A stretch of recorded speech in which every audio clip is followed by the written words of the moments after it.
Hello and welcome to Historical for more stories about stories. Sometimes we like to get good and literal over here, just to alleviate the obscurity and keep you on your toes.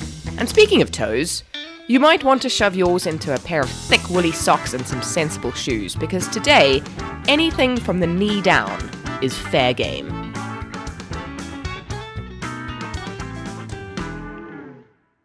I make no promises to refrain from foot-based humour throughout this episode, but the first limb I'm going out on is a purely metaphorical assumption that you're all familiar with some iteration of the Cinderella story. But just in case, I'll summarise. If Disney's classic is to be believed, spoiler, it isn't, man meets woman, man marries woman, woman has child, hereafter referred to as nice girl, woman dies. Man goes against all other parts of his nature and marries a complete cow. Again, metaphorical. Literal would be the basis of an entirely different story, which I don't think we have the necessary age restrictions to tell. We'll call her Stepmother. Stepmother has 2 daughters of her own, also of the bovine personality type. Man, perhaps exhausted by the presence of all these women, also dies. Stepmother and co. treat Nice Girl with excessive cruelty, despite the fact that she is sweet and kind and very pretty when she gets around to taking a bath. Nice Girl, without the use of illicit substances, is visited by fairy godmother and given a magical wash, a very poofy blue dress, and some completely illogical footwear. Nice Girl goes to ball, meets handsome prince, runs away at midnight as instructed, but leaves behind 1 times glass slipper, not as instructed. Handsome prince retrieves lost footwear, searches the land on the entirely mistaken premise that shoe size is akin to a fingerprint, and finds Nice Girl. They get married and live happily ever after, and nobody except me worries about the 6 very confused mice running around somewhere being mocked by their peers for believing that they might once have been horses. It's all very saccharine and neat and enough to make you want to be sick. Enough to make you sick, but for completely different reasons, is the earlier version put forth by the Brothers Grimm, who many people mistakenly believe to be the original authors. In their tale, Cinderella is Aschenputtel, or the Little Ash Girl. Her father is not dead, he's just a weasel, and the fairy godmother is a far more sensible wish-granting tree, which may or may not be the spirit of her dead mother, but is, in any case, less liable to break out into random song. The Brothers Grimm might have been livelier than their names suggest, because their ball is a wild 3-day affair. Aschenputtel doesn't exactly lose her footwear on fleeing the 3rd night. Rather, the prince, showing a slightly unattractive jealous streak, smears the staircase with tar, gluing her, and presumably everyone else, in place. Later, the stepsisters butcher off their own toes to shove them into the lost slipper. But the profusive bleeding tips the prince off, and he begins to suspect that these girls are not playing cricket. Aschenputtel, who seems to demonstrate a quite appalling disregard for personal hygiene, even by medieval standards, shoves her foot into the gory shoe without even stopping to rinse it off. The prince is apparently into it, though, because he marries her immediately. She's far less forgiving than her Disney counterpart, and has a pair of doves peck out her stepsister's eyes. She lives happily ever after. They very much do not.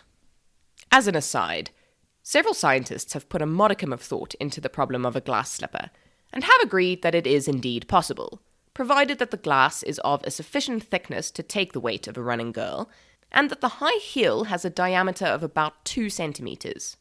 The general consensus is that Cinderella would have been best served by a toe-down running technique, which, funny enough, is actually pretty similar to the way Disney portrayed her, although that probably had less to do with mechanics and more to do with having her look dainty, a quality much admired in women throughout history, though later, thankfully, rejected by the modern girl. The Brothers Grimm, writing at a time not privy to the miracle that is modern science, had none of these insights, and sidestepped the problem quite neatly, so to speak, by making a shoe of gold.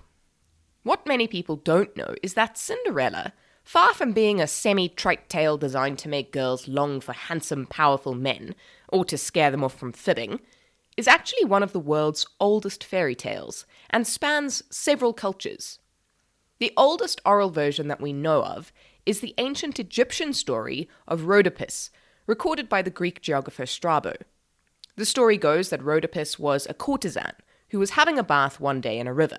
She apparently was more squeamish about cleanliness than her later counterparts.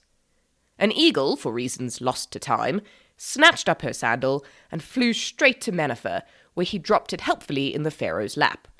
The pharaoh, much enamoured of the size and shape of the sandal, searched the land for the woman who wore it.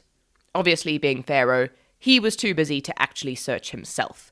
He sent scores of men out, none of whom seems to have questioned his sanity. When Rhodopis was found, she was brought straight to Mennefer and promptly married off to the pharaoh, after which they spent many long years together, happily discussing the arts of cordwaining and cobblery. A similarly old version comes from China and is the story of Yishan. It's also an oral story, like all folk tales, but was set down in about 850 CE during the Tang dynasty. Yishan is born in a small village to a chief and his wife. According to local custom, the chief, Wu, had 2 wives, and each had given him 1 daughter. Yishan's mum pops her clogs shortly after her birth, and Wu takes up the parenting baton. She, naturally, is much prettier than her half-sister, and much better at pottery, so her dear old dad showers her with love and praise, while the rest of the family, presumably feeling slightly overlooked, get their noses out of joint. This is unfortunate, since Wu takes the plague and pegs, and a new chieftain is elected in his place.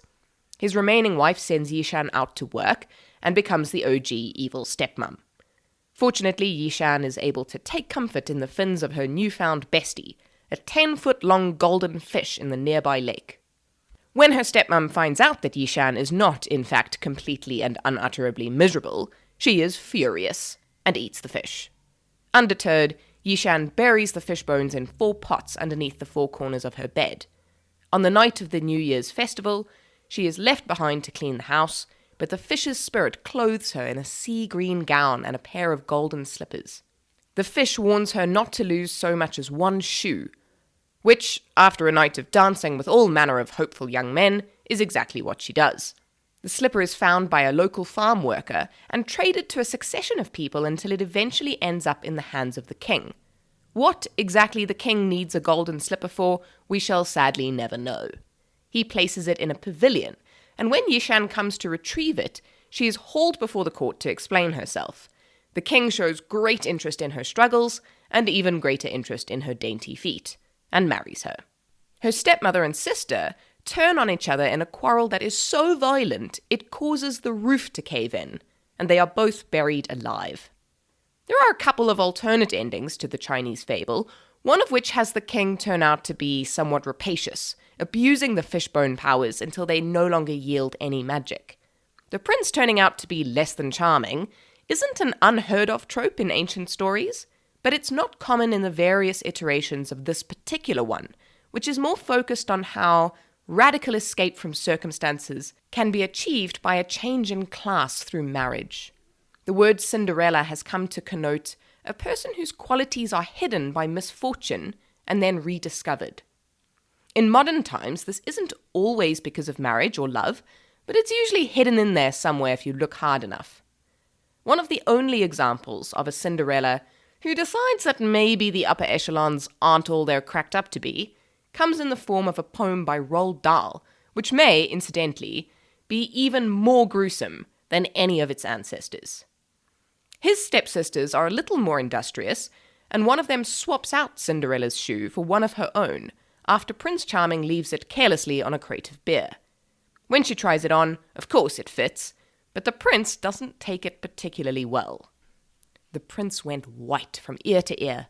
He muttered, "Let me out of here." "Oh, no, you don't. You made a vow. There's no way you can back out now." "Off with her head," the prince roared back. They chopped it off with one big whack. This pleased the prince. He smiled and said, "She's prettier without her head." Then up came sister number 2, who yelled, "Now I will try the shoe." "Try this instead," the prince yelled back. He swung his trusty sword and smack her head went crashing to the ground. It bounced a bit and rolled around. In the kitchen, peeling spuds, Cinderella heard the thuds of bouncing heads upon the floor and poked her own head around the door. "What's all the racket?" Cindy cried. "Mind your own biz," the prince replied. Poor Cindy's heart was torn to shreds. "My prince," she thought, "he chops off heads. How could I marry anyone who does that sort of thing for fun?" Just then, all in a blaze of light, the magic fairy hove in sight. Her magic wand went swish and swish. "Cindy," she cried, "come make a wish. Wish anything, and have no doubt that I will make it come about." Cindy answered, "Oh, kind fairy, this time I shall be more wary. No more princes, no more money. I've had my taste of honey. I'm wishing for a decent man. They're hard to find. Do you think you can?" Within a minute, Cinderella was married to a lovely fella, a simple jam maker by trade, who sold good homemade marmalade. Their house was filled with smiles and laughter, and they were happy ever after. Thank you for joining this episode of Historical. If you enjoyed yourself, please head over to your streaming platform of choice, subscribe so that you never miss another episode, and leave us a rating and review so that we can continue to tell cool stories. You can also come and find us on Instagram and Twitter at historical_podcast, and join the Facebook group, which is an excellent place to tell us which words you'd like to hear next. Join us again for more words that shape the world every Tuesday.